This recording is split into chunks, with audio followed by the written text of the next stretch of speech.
अस्सलामुअलैकुम, आदाब। मैं हूं मोहम्मद नाज़िश आलम। स्वागत है आप सभी का आपका अपना चैनल सीमांचल दस्तक में। सियासत तो ईमानदारी ही का नाम है। सियासत कोई कुर्सी पे बैठने का नाम नहीं। लोग जो ये समझे हैं कि सियासत एक गंदी चीज़ है, सियासत में बदगुमानी होती है, सियासत में बेईमानी होती है, ये उनका समझना भी कोई बुरा नहीं है, क्योंकि अब तक जो सियासत होती हुई आ रही है उसमें लोगों ने सियासत को गंदा बना के पेश किया है। सियासत दीन से जुदा हो जाए तो वो चंगेज़ी है। दर्जा कानून का इल्म रखने वाले, संविधान को बचाने वाले, मैं सबसे ज़्यादा बैरिस्टर असदुद्दीन ओवैसी साहब को समझता हूँ। कानून के मुहाफिज अगर कोई इस मुल्क में कोई पर्सनल शख्स है तो वो बैरिस्टर असदुद्दीन ओवैसी साहब हैं। इस वक्त हम जोकी विधानसभा क्षेत्र पहुँचे हुए हैं। हमारे दरमियान जनाब मुफ्ती मीसाक रब्बानी साहब मौजूद है। ये प्रवक्ता है ऑल इंडिया मजलिस इत्तेहादुल मुस्लिमीन के पलासी प्रखंड के, जो कि विधानसभा के अंतर्गत आता है। सर, आपका स्वागत है मेरा चैनल सीमांचल दस्तक में।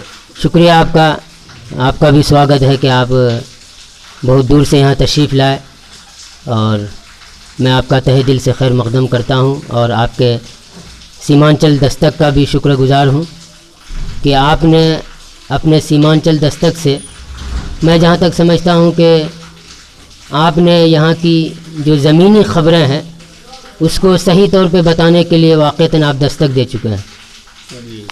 अभी हम जैसा कि इससे पहले हम कस्बा बायसी और डगरवा, इधर आपका अमौर, इस तरफ अब तक हम काम कर रहे थे। अररिया आज पहली बार आने का मौका मिला, क्योंकि यहाँ की भी हवा हम देख रहे हैं। खुसूसन MIM का जो प्रचार प्रसार चल रहा है, और आपका नाम भी सरफहरिस्त आता है MIM के प्रचार प्रसार करने में। तो हम जब इस इलाके में आए तो ख़बर चली कि आप स्पोक पर्सन है MIM के पलासी प्रखंड के, तो आपसे हम मिलने आए। सर, क्या क्या तैयारियां हैं आपको चुनाव को लेकर? नेक्स्ट मंथ यानी 7 नवंबर को आपके यहाँ चुनाव होने वाला है, उसको लेकर क्या क्या तैयारियां हैं आपके यहाँ? जी सर, यहाँ ऑल इंडिया मजलिस इत्तेहादुल मुस्लिमीन पूरी तरह तैयार है इलेक्शन मुकाबला के लिए, लड़ाई के लिए। और इस मरतबा उम्मीद है कि जोकी विधानसभा हल्का ख़ास तौर पे MIM के लिए बहुत अच्छा रहेगा, और यहाँ की सीट MIM के खाते में इंशाअल्लाह जाएगी। पूरी तरह हम तैयार हैं। हम जन जन कन कन में अपनी आवाज़ पहुँचा रहे हैं, गली कूचे में, सड़कों में, और लोगों के बीच जा कर के, महिलाओं से, बुज़ुर्गों से, नौजवानों से, हर एक से हम बात कर रहे हैं। उन लोगों से बात करने के बाद ये अंदाज़ा हो रहा है कि अब लोग तब्दीली चाह रहे हैं, इनकलाब चाह रहे हैं, और ये चाह रहे हैं कि अब की बार ऐसे लोग चुन कर के हमारे विधानसभा जोकीहाट से ख़ास तौर पर जाए जो हमारे लिए अच्छी तरह काम करे, तालीम का बेहतरीन मौक़े हो, और बच्चे बेरोज़गार ना हो, और यहाँ के लोगों में सही तौर पे सियासी शऊर बेदार हो। इसके लिए हर तरह की MIM पार्टी यहाँ तैयार हो चुकी है। आपसे मेरा ये एक प्रश्न होगा कि यहाँ बहुत सी सियासी पार्टियाँ हैं, जैसे कि RJD है, कांग्रेस है, JDU है, BJP है, जन अधिकार पार्टी अपना ये कर रही है, हम पार्टी जो जीतन राम मांझी की है। इतनी पार्टियों के होने के बावजूद आप आखिर क्यों MIM को ही चुना है, और MIM के स्पोक पर्सन है, MIM को लोग वोट क्यों करें? एक सवाल है मेरा। जी, आपका ये सवाल बहुत अच्छा है। आप ये पूछना चाह रहे हैं कि लोग MIM को, ऑल इंडिया मजलिस इत्तेहादुल मुस्लिमीन को क्यों वोट दें। तो मैं आसान सा जवाब इसका ये देता हूँ कि ख़ास तौर पे सीमांचल के इलाके के लोगों पर मैं समझता हूँ MIM का हक़ बनता है कि लोग उसको वोट दें। किस बात का हक़? इसलिए भी कि ये इलाका सीमांचल का आज़ादी के बाद से अब तक सबसे पिछड़ा इलाका बिहार का शुमार होता है, और यहाँ बड़े से बड़े लीडर, नेता यहाँ आए, लेकिन उनको जितना काम करना चाहिए था उतना वो नहीं कर पाए। एक बैरिस्टर असदुद्दीन ओवैसी साहब और उनके जो रियासती सदर शेर बिहार अख्तरुल ईमान साहब हैं, उन्होंने सीमांचल को लेकर के संजीदगी से गौर किया, और यहाँ के डेवलपमेंट के लिए एक एक्ट पास करने के लिए उन्होंने मनसूबाबंदी की है 371। उस एक्ट के तहत जो हमारा संविधान कानून इजाज़त देता है कि जो इलाका भी पिछड़ा हो उसकी तरक्की के लिए और उसकी पसमानदगी और बदहाली को दूर करने के लिए एक ख़ास मनसूबाबंदी के तौर पर वो एक टीम तश्कील पाती है जिससे उसकी बदहाली दूर हो। ये काम अख्तरुल ईमान साहब के ज़रिए बैरिस्टर असदुद्दीन ओवैसी साहब ने कराया है, इसलिए मैं समझता हूँ कि ये बहुत बड़ा इनकलाब है। दीगर और पार्टियाँ हैं, आज़ादी के बाद से अब तक हम उनको वोट देते आए हैं और हमारे बुज़ुर्ग, हमारे असलाफ, हमारे ख़ानदान के लोग सब उनको वोट देते आए हैं, लेकिन उनके वोट का सही तौर पे उनको हक़ और सिला नहीं मिला। आपसे मेरा सवाल है कि MIM की आप जिसकी बात कर रहे हैं, आपने उस पार्टी को चुना है या उस पार्टी के आप प्रवक्ता बने हैं जिन पर कि तरह तरह का इल्ज़ाम लगता है, आरोप लगता है कि ये बीजेपी को जिताने के लिए बिहार आई है, बीजेपी को फ़ायदा पहुंचाने के लिए बिहार आई है, बल्कि इससे भी आगे बढ़कर लोग ये भी कहते हैं कि शायद बीजेपी से पैसे लेकर डील कर यहाँ चुनाव लड़ने के लिए आई है। और आपका जो कि विधानसभा क्षेत्र जहाँ की मुसलसल तस्नीमुद्दीन साहब का क्षेत्र माना जाता है और उनके ही परिवार से अब तक विधायक चुने चले आ रहे हैं, किसी भी पार्टी का हो, निर्दलीय भी वो आते हैं तो वही चुनाव जीत रहे हैं, किसी अलग अलग पार्टी जब चेंज करते हैं तो वही चुनाव जीत रहे हैं। उस क्षेत्र में जहाँ की इतना मुसलसल दबदबा रहा है, ऐसे क्षेत्र में MIM की लहर को कहाँ तक ले जा पाएंगे आप लोग? देखिए, MIM की इस मर्तबा लहर है और ये सुनामी से बढ़ के लहर है और इंशाअल्लाह यहाँ MIM ही की जीत होगी। और MIM पर जो लोग इल्ज़ाम लगाते हैं, असल देखा जाए ख़ुद वो मुजरिम है। मैं आपको ये बता देना चाहता हूँ कि किसी भी जमात का, अवाम का या किसी भी फ़र्द को सबसे ज़्यादा तकलीफ़ उस वक्त होती है जब उसका एतमाद और भरोसा टूटता है। और यहाँ की जनता ने सेकुलरिज्म के नाम पर पे, सबका साथ सबका विकास के नाम पर पे बीजेपी के ख़िलाफ़ महागठबंधन को वोट दिया था और ये समझ के वोट दिया था कि जब हम ऐसी पार्टी, ऐसी जहनीत के पार्टी को यहाँ बरसर इक़्तिदार लाएंगे तो हमारे बच्चे जो रेल में धक्के खाते हैं उनको धक्के नहीं खाने पड़ेंगे और हमारे यहाँ के लोग जो दिल्ली, पंजाब, हैदराबाद और बम्बई, हिंदुस्तान के बड़े बड़े शहरों में मजदूरी करने के लिए जाते हैं वो अब नहीं करेंगे और यहाँ के बच्चों की जो तालीम है और यहाँ जो सेहत का निज़ाम है और हेल्थ वगैरह का ये सब दुरुस्त होगा। ये समझ करके उन्होंने सेकुलरिज्म के नाम पर महागठबंधन को वोट दिया था और महागठबंधन के लोगों ने भी नीतीश कुमार साहब को चीफ मिनिस्टर का चेहरा बनाकर पेश किया था और इन लोगों ने वोट दिया। लेकिन कुछ दिनों के बाद ही जब जो 2017 में जब उन्होंने नीतीश कुमार जी ने नोटबंदी की तायीद की थी मोदी जी की, तो उस वक्त मुझे समझ में आ गया था अब ये फिर बीजेपी के गोद में जाके गिर पड़ेंगे। बीजेपी से क्या दिक्कत है? बीजेपी से दिक्कत यही है कि बीजेपी जनता के विरोध में काम कर रही है। उनको सिर्फ सत्ता प्यारी है, कुर्सी प्यारी है और उनको तो नारा है कि सबका साथ सबका विकास के साथ अब सबका विश्वास भी आया है। आप कहते हैं कि नहीं सत्ता प्यारी है? नहीं, ये झूठी बात है। अगर देखा जाए तो ये एक झूठी बात गढ़ी गई है। सबका साथ सबका विकास सबका विश्वास, यहाँ न सबका साथ हुआ है, यहाँ दलित लोग रो रहे हैं, मर रहे हैं, पिछड़े तबके के लोग जुल्म की चक्की में पिस रहे हैं और मुसलमानों पर आए दिन हर तरह के मजालिम हो रहे हैं। ये यूपी में देख लीजिए, हमारी दलित बहन मनीषा के साथ किस तरह की दरिंदगी का मामला हुआ, हैवानियत का मामला हुआ। ये लोग हादसा है, ये किसी के साथ भी हो सकता है ना, ऐसा नहीं कि उसको दलित समझ के उसके साथ टारगेट हुआ। आपको क्या लगता है?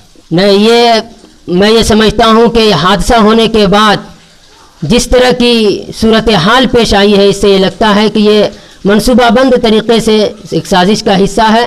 कैसे साजिश कहेंगे इसको आप? बहुत सारी चीज़ों को वो छुपा रही है। क्या देखकर आप साजिश लगता है आपको? यही लग रहा है कि असल में ये क्या कहते हैं, मजलूमों को, बेकसों को, मजबूरों को इस मुल्क से वोट के हक से महरूम करना चाहिए। नहीं, मेरा आप जो साजिश कर रही है, हुकूमत खुद परेशान है इस तरह के हादसे से, आप साजिश कर रहे हैं। आपको क्या लगा इसके अंदर जो आपको साजिश लग गया? क्या सरकार कार्रवाई नहीं कर रही है ऐसे लोगों पर? सरकार जो है जिस तरह कार्रवाई करनी चाहिए नहीं कर रही। यहाँ तक कि मीडिया के, आप जैसे लोग, जमहूरी मुल्क में मीडिया का एक मकाम है और ये हुकूमत का एक हिस्सा है हुकूमत चलाने का, वहाँ उस पीड़िता से मिलने के लिए मीडिया तक को भी जाने नहीं दिया गया। तो इससे पता चलता है कि कुछ सरकार छुपा रही है। आपकी इसीलिए पार्टी के लोग, क्योंकि यूपी में भी आपकी पार्टी से तकरीबन 38 सीट पर चुनाव लड़ा गया था पिछला विधानसभा क्षेत्र में। जी। MIM के 38 उम्मीदवार मैदान पर आए थे। जब आप आए, हारे या जीते, आपकी भी जिम्मेदारी बनती है। आपके लोग गए वहाँ, खबर है इसकी आपको? वहाँ जाने की तैयारी में हैं और लोग जा रहे हैं। और हमारे कौमी सदर बैरिस्टर असदुद्दीन साहब ने, इम्तियाज़ जलील साहब ने, अख्तरुल ईमान साहब ने, और ख़ुद यहाँ राशिद अनवर साहब ज़िला जो, और गुलशन आरा साहिबा जो यहाँ महिला ज़िला की सदर हैं, उन्होंने भी कैंडल मार्च निकाला। एक अपना क्या कहते हैं, अपनी शिकायत लोगों ने विरोध जताया किया। है। हम लोगों ने भी विरोध जताया है, कैंडल मार्च निकाले हैं। आप ये बताइए कि आपके इलाके की, यानी जो कि विधानसभा क्षेत्र का जितना भी इलाका, जितने भी पंचायत पड़ते हैं, यहाँ की क्या समस्या मुख्य है जो कि अब तक हल होना चाहिए था लेकिन वो हल नहीं हो सका, जिसके लिए MIM को यहाँ आना पड़ा? जी, यहाँ बहुत सारी समस्याएं हैं। उनमें से जो मुख्य और असल जो परेशानी है वो यह है कि यहाँ की जो पुल पुलिया है, सड़कें हैं, और ये सब अच्छी तरह नहीं बनी है। और यहाँ के बच्चों को जिस तरह तालीम के लिए स्कूल का सही नज़्म होना चाहिए उस तरह नहीं हुआ है। और यहाँ जितने मेडिकल सरकारी ख़ास तौर पे दवाखाने हैं, वहाँ का निज़ाम बिल्कुल ठप है। और वक्ती तौर पे जो लोग बीमार होते हैं, एम्बुलेंस ना आने की वजह से बहुत से लोगों की मौत हो जा रही है, बहुत से लोग बीमारी से कूप रहे हैं। आपसे मेरा एक सवाल होगा कि उलमा तबका जो सियासत में आ रहे हैं और आवाम में जब जाते हैं तो कभी कभी ये बात सामने आती है कि उलमा को शायद के चुनावी सभा में या फिर आपका सियासत में नहीं आना चाहिए खुलकर। तो आपको ऐसा लगता है कि खुल के उलमा को नहीं आना चाहिए? क्योंकि आप खुद मुफ्ती साहब हैं, आपसे हम जब बात कर रहे हैं, सियासी गुफ्तगू हो रही है, तो आप उन लोगों के लिए आपका क्या जवाब है जो ये कहते हैं कि उलमा का काम सियासत में आना नहीं है? देखिए, जो लोग ये कहते हैं कि उलमा का काम सियासत में आना नहीं है, ये उनकी बात सरासर गलत है। जब मुल्क आज़ाद हो रहा था, जंग अंग्रेज़ों से लड़ाई हो रही थी, जब तक उलमा नहीं आए, उलमा बढ़ चढ़ कर हिस्सा नहीं लिए और उलमा ने हुकूमत के ख़िलाफ़ आवाज़ें बुलंद नहीं की, उस वक्त तक मुल्क आज़ाद नहीं हुआ है। मैं तो ये समझता हूँ कि सियासत को मैं इबादत की नज़र से देखता हूँ। ये सियासत जिस तरह नमाज, रोज़ा, ज़कात, हज ये इबादत है, इसी तरह सियासत भी इबादत है। और उलमा जब तक नहीं आएंगे, सियासत में जो गंदगी पैदा हो गई है और सियासत में जो पाकीज़गी का ख़ात्मा हो गया है, वो पाकीज़गी नहीं आएगी जब तक उलमा सियासत के मैदान में नहीं आएंगे। लोग जो भी इस तरह की बात करते हैं कि उलमा को नहीं आना चाहिए, उनका कहीं ना कहीं इस बात का भी वो ख्याल करते हैं, लिहाज रखते हैं, क्योंकि लोगों के दरमियान एक तस्वुर बना हुआ है, एक कंसेप्ट ये बना हुआ है कि सियासत का मतलब गंदगी, सियासत का मतलब बेईमानी, सियासत का मतलब बदगुमानी। इस तरह की चीज़ को ही वो सियासत समझते हैं, जिसकी वजह से वो चाहते हैं कि हमारे उलमा इसमें ना आए ताकि इस गंदगी और बदगुमानी से बच जाए। तो इस सियासत को आप मानते हैं कि सियासत भी ईमानदारी से हो सकता है? जी, सियासत भी ईमानदारी से और बिल्कुल ईमानदारी से हो सकती है। और सियासत तो ईमानदारी ही का नाम है। सियासत कोई कुर्सी पे बैठने का नाम नहीं। सियासत आवाम की शिकायतों का जायज़ा लेना, उनकी परेशानियों और दुख दर्दों में काम आना और उनकी ज़रूरतों का तकफ़ुल करना और उनकी वो तमाम समस्याओं का हल करना जो वाक़अतन उनको परेशान करती है और उनको दुख में और तकलीफ़ में मुब्तला करती है। और लोग जो ये समझे हैं कि सियासत एक गंदी चीज़ है, सियासत में बदगुमानी होती है, सियासत में बेईमानी होती है, ये उनका समझना भी कोई बुरा नहीं है। क्योंकि अब तक जो सियासत होती हुई आ रही है, उसमें लोगों ने सियासत को गंदा बना के पेश किया है। सियासत कुर्सी पे बैठने के बाद उन्होंने कत्ल आम किया, उन्होंने बेटियों की रक्षा नहीं की, उन्होंने बच्चों को तालीम याफ्ता नहीं बनाया, उन्होंने अपनी कुर्सी के लिए और इक़्तिदार के लिए अपने इलाके को बाँझ बना के रखा ताकि लोग अगर पढ़ लेंगे, लोग तालीम याफ्ता हो जाएंगे, लोग शिक्षित हो जाएंगे तो कहीं हमारे सत्ता पर सवाल ना उठाने लगे। ये सब अंदाज से गलत नीतियों से लोग सियासत किए हैं, इसलिए आवाम के जहन में ये बैठ गया है कि सियासत एक गंदी चीज़ है। हम उलमा अब उतरे हैं, नई नस्ल उतरी है, जागी है, बेदार हुई है और उलमा अब बढ़ चढ़ कर हिस्सा ले रहे हैं। इंशाअल्लाह इस गंदगी को दूर करेंगे और लोगों को ये पैगाम देंगे कि सियासत एक पाकीज़ा चीज़ है और पाकीज़गी के साथ सियासत जब की जाती है तब वाक़अतन लगता है कि ये सही सियासत है। क्योंकि अगर सियासत दीन से जुदा हो जाए तो वो चंगेज़ी है। लेकिन आपसे हम एक सवाल, क्योंकि आप जब सियासत में कूद पड़े हैं तो एमआईएम को ही क्यों चुना? क्योंकि एमआईएम की सरजमीन अभी बिहार में बहुत ज़्यादा कुछ है नहीं, एक सीट इन्होंने जीता है, लोकसभा चुनाव भी हार का सामना करना पड़ा। अब एक तरफ आरजेडी है, जेडीयू है, कांग्रेस है, उन बड़ी पार्टियों को छोड़कर आप एमआईएम की तरफ आ रहे हैं, जिनका कि बहुत ज़्यादा फ्यूचर अभी तो नहीं है कम से कम। देखिए, अभी लोगों को लगता है फ्यूचर नहीं है, मैं समझता हूँ कि मेरा ही फ्यूचर नहीं बल्कि हमारी कौम का, दलित लोगों का, मजलूम, पिछड़े और महरूम तबके के तमाम लोगों का फ्यूचर और मुस्तकबल मैं इस एमआईएम पार्टी में देख रहा हूँ। और इस एमआईएम पार्टी में मेरे जुड़ने की सबसे बड़ी वजह यह है कि इसमें मुझे सियासत को पाकीज़गी के तौर पे करने का बेहतरीन मौका मिलेगा। और इस पार्टी के जितने लोग हैं वो ईमानदार हैं, बैरिस्टर असदुद्दीन साहब ईमानदार हैं, मजे हुए सियासतदान हैं, और मैं समझता हूँ इस मुल्क में सबसे ज़्यादा और हद दर्जा कानून का इल्म रखने वाले, संविधान को बचाने वाले, मैं सबसे ज़्यादा बैरिस्टर असदुद्दीन ओवैसी साहब को समझता हूँ। लोग उनको कहते हैं कि ये भड़काऊ है, लोग उनको कहते हैं कि ये बीजेपी की मदद इनके ज़रिए होती है, सरासर गलत बात है। मैं समझता हूँ कि वो कानून के मुहाफिज अगर कोई इस मुल्क में कोई पर्सनल शख्स है तो वो बैरिस्टर असदुद्दीन ओवैसी साहब हैं। आप इस पार्टी को पाकीज़गी की नज़र से देखते हैं, लेकिन आप ये बात, सवाल का जवाब दीजिए मेरा, कि कोई भी पार्टी अगर पाकीज़ा इसको आप कहते हैं कि कोई भी सियासी लीडर जो आपके इलाके का लीडर थे या उनकी क़यादत में आप लोग थे, वो अगर इस इलाके की तरक्की के लिए काम नहीं किया, अगर किए हैं तो बहुत बेहतर है, अगर वो नहीं किए हैं तो ऐसे लोग, अगर इससे पहले विधायक रहने का मौका मिला लेकिन उन्होंने बहुत अच्छा काम नहीं किया, क्या आज वो एमआईएम ज्वाइन कर लेने से क्या वो पाक हो जाएंगे?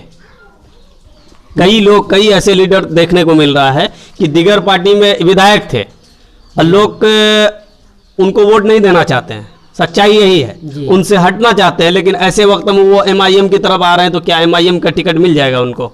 देखिए, सबसे पहली बात यह है कि मुझे उम्मीद है हमारे आला कमान से, बैरिस्टर असदुद्दीन ओवैसी साहब से, शेर बिहार, बिहार के सदर, हमारे रियासती सदर आली जनाब अख्तरुल ईमान साहब से मुझे उम्मीद है कि वो कभी ऐसा फ़ैसला नहीं करेंगे और वो कोई ऐसा कदम वो नहीं उठाएंगे कि जिन लोगों से जनता और आवाम छुटकारा चाहती है उनके झोली में ही वो टिकट दे दें। मुझे ऐसा नहीं लगता है कि एमआईएम पार्टी ऐसा करेगी, क्योंकि एमआईएम पार्टी की एक तारीख़ रही है कि वो टिकट जिसको देते हैं उनके तजर्बाकारी को देखते हैं, उनके फील्ड को देखते हैं और उनके बोलने का और उनके लोगों से रूबरू होने के अंदाज़ को देखते हैं, कौन समाज की खिदमत अच्छे अंदाज से, पाकीज़गी के साथ और तक़द्दुस के साथ कर सके। इनको देख कर के ही हमेशा एमआईएम पार्टी उनको टिकट दी है और उन्होंने इसके लिए ये नहीं देखा कि वो मुस्लिम है या गैर मुस्लिम है या आला ज़ात का है या छोटी ज़ात के हैं या महरूम तबके के लोग हैं या बड़े तबके के लोग हैं, इसको नहीं देखा। एमआईएम पार्टी देखती है कि ये कैंडिडेट वाक़यतन कौम व मिल्लत के लिए हमदर्द है और इस पार्टी की शबीह को वो अच्छे अंदाज में और उसको तरक्की दिला सकते हैं, उसको एमआईएम पार्टी टिकट देगी।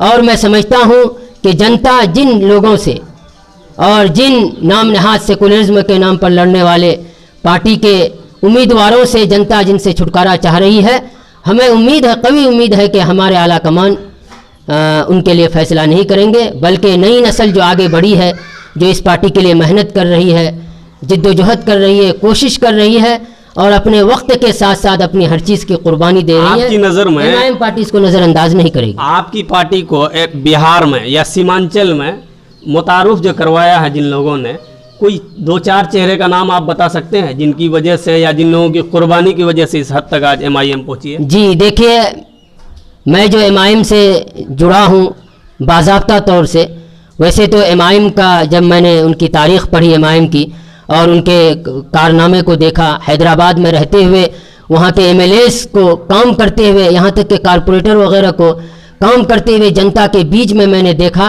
हर तरह की समस्याओं को हल करते हुए, उसी वक्त से मैं एमआईएम पार्टी से मुतासिर हूँ। और बिहार में जब 2015 में एमआईएम पार्टी यहाँ इन करी है, उस वक्त जिन 6 लोगों को उन्होंने टिकट दिया था, वो 6 लोग वाक़ईतन ऐसे थे जिनके बारे में बतलाया मैं कि एमआईएम पार्टी वही सब देख करके, पाकीज़गी को देख करके और मेहनत को देख करके टिकट देती है।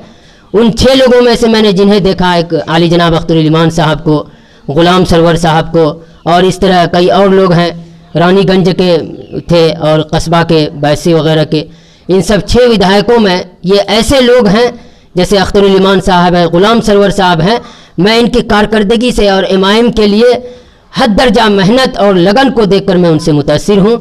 और मुझे लगता है कि एमआईएम पार्टी ऐसे मुखलिस लोगों से इंशाअल्लाह आगे बढ़ेगी और ख़ास तौर पे सीमांचल की बदहाली दूर होगी इंशाअल्लाह।